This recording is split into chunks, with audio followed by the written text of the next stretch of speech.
I'm really happy to be here, and I really appreciate the invitation. So thank you, Kai, and the MRxPros team for allowing me to chat for a few minutes about linguistic and cultural nuance in translation.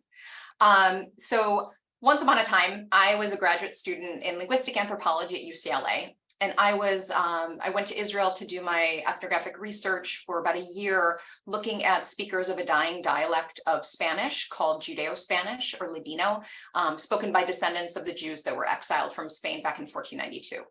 And during my fieldwork, I met a man who joked one day that Ladino wasn't just a language, but a travel agency. And that really stuck with me. And through my conversations and observations in the field with some of these really nice men in the bottom right corner, I saw that clearly as I looked at how language could connect people across time and space. I looked at what people did with language and through language, how people express their repertoire of identities through language, and why they did or didn't choose to pass language on to the next generation. I assumed I'd stay in academia, but fast forward a few decades, a quick stop as a user researcher, and I run a company in Chicago, and we support global research through translation, transcription, and bilingual moderation and research support. When you look at the US, 1 in 5 people in the US speak a language other than English at home, and just a fraction of people globally speak English as a native language. So whether you're doing research at home or around the globe, if you're working in diverse communities, how are you going to communicate in a way that resonates? How do you create trust with participants and hear their authentic voices, get to actionable insights? Nelson Mandela once said that if you talk to a man in a language he understands, it goes to his head. But if you talk to him in his language, it goes to his heart. So paying attention to language and context and culture and nuance, that's how you get to people's hearts and hear their authentic voices. Now, when it comes to translation, it's part art and it's part science. And when you're looking for insights, you need both of those to get them.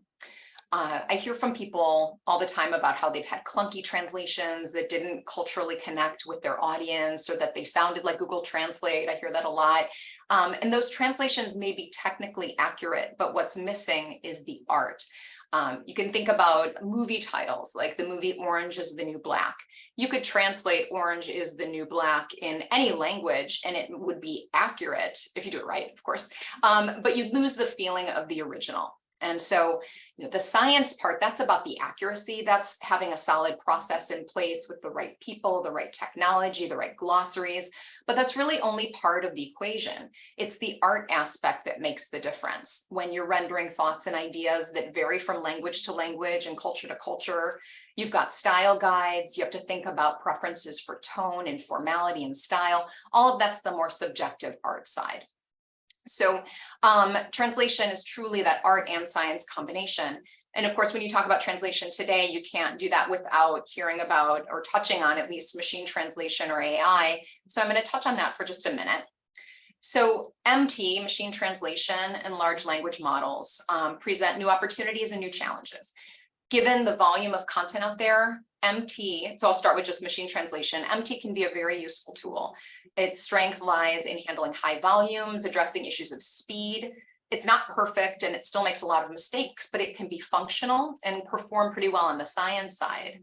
Machine translation, though, isn't uniform across languages. There's a lot of data, for example, in English and Spanish, so MT tends to perform pretty well there. But even for languages with multiple speakers like Turkish and Thai, the performance is significantly below Spanish, French, and German. So from language to language, you're not going to get that same output.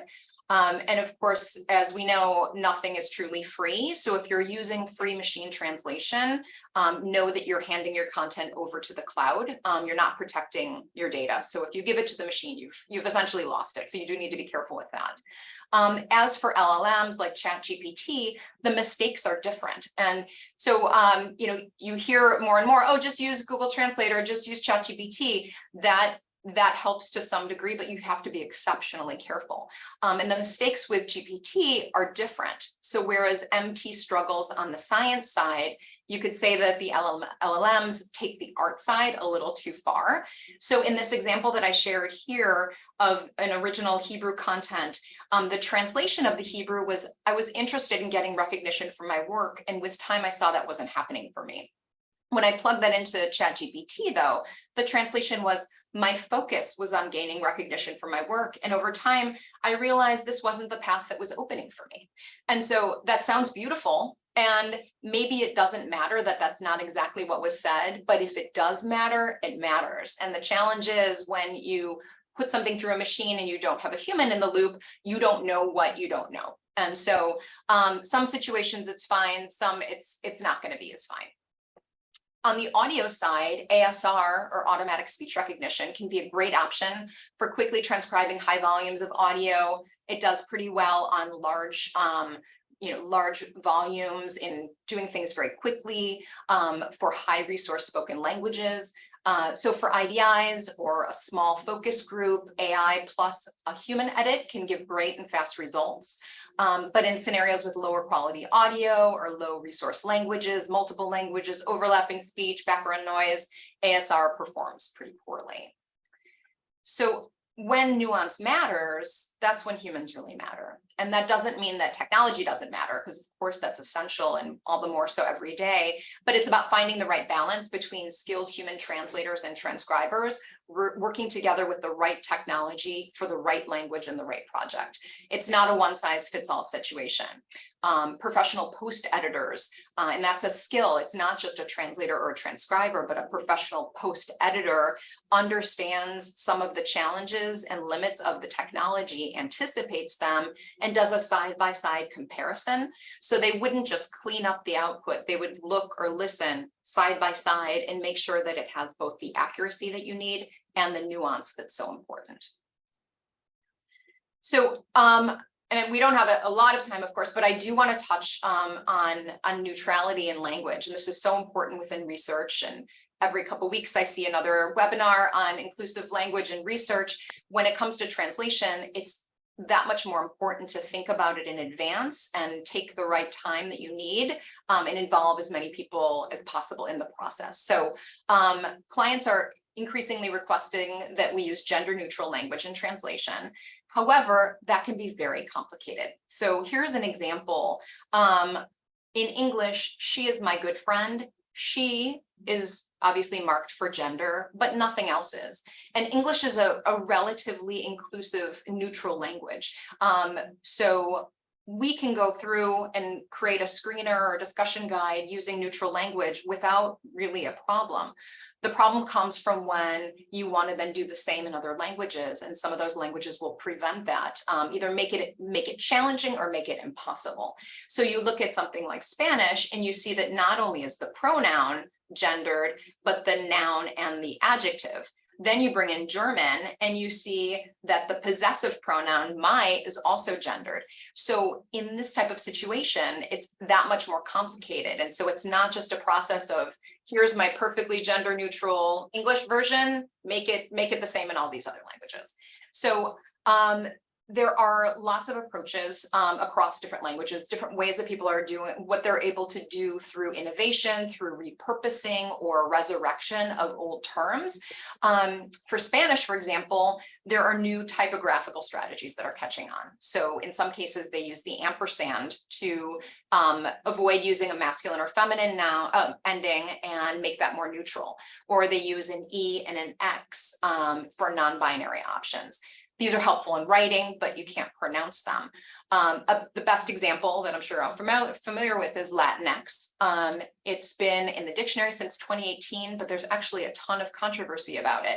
And that's something that I think is a really important point for us, is that many of us come to an experience and we bring our ideologies and our values to the moment. And in many cases, that is about being inclusive in our language, but we have to realize that not everybody on the other side wants that, accepts that, understands that, or identifies with that. And so just with Latinx, in 2019, a Pew report noted that only 23% of US adults who identify as Hispanic or Latino have even heard of the term Latinx, and just 3% say they use it to describe themselves. Young Hispanics are most likely to have heard it. Those with college degrees are most likely to be aware of it. Those born in the US are most likely to have heard the term. Urban over rural. Also political party, you have differences there in terms of familiarity and preference. But some Latinos want to do away with it. And that pushback highlights the generational, the class, and the regional divisions. And so it's really important that even though these approaches exist, it's not always what your people are going to want. So understanding who your people are and what their preferences is essential. And so I'll close with this, that gender neutral language, when you're doing that in translation, can include or alienate your people, depending. And so you could have all the best intentions in the world, but if you don't understand your community's preferences, you can push them away when what you're trying to do is connect with them. And language, that goes back to language. It's alive and constantly evolving based on the lives and the needs of its speakers. Bending language to accommodate our desires for inclusivity is challenging. Not everybody agrees on how it should be done, what degree, or if it should be done at all. So when you're working across languages and cultures, it can be exceptionally challenging. So with so many challenges, so much ambiguity, where does that leave us? My recommendation is that it leaves us looking for a partnership and a relationship and not a transaction. Translation is often a transactional process. Here's a project, quoted, click yes, and there we go. But it's much more complicated than that. You need the right people, the right context, the right background, the right technology, and that right understanding of what you're trying to accomplish. And so my recommendation to you is viewing translation as a transaction, not as a transaction, but a relationship and a partnership, finding a partner who understands what you're trying to do and develop a tailored and consistent team based on what you're doing, what your goals are, what regions you're working in, what context, and creating a better workflow for you, having somebody who can ask you questions that you might not be thinking of, inviting linguists to consult with you and help you make the best decisions for your project, because rarely is it just a one-to-one correlation where there's one right answer for each problem. And so having a conversation with your agency partner can make all the difference in how your project turns out. So whether you're doing projects in your backyard or across the globe, when you're conducting inclusive research, it means working to understand your participants' lived experiences, and they live their lives and understand their worlds through language. So I hope I've conveyed to you today in a very short period of time the importance of elevating language, prioritizing it, planning for it early on in the process. Language can connect people, but it can easily become a barrier to inclusion and connections when not approached thoughtfully.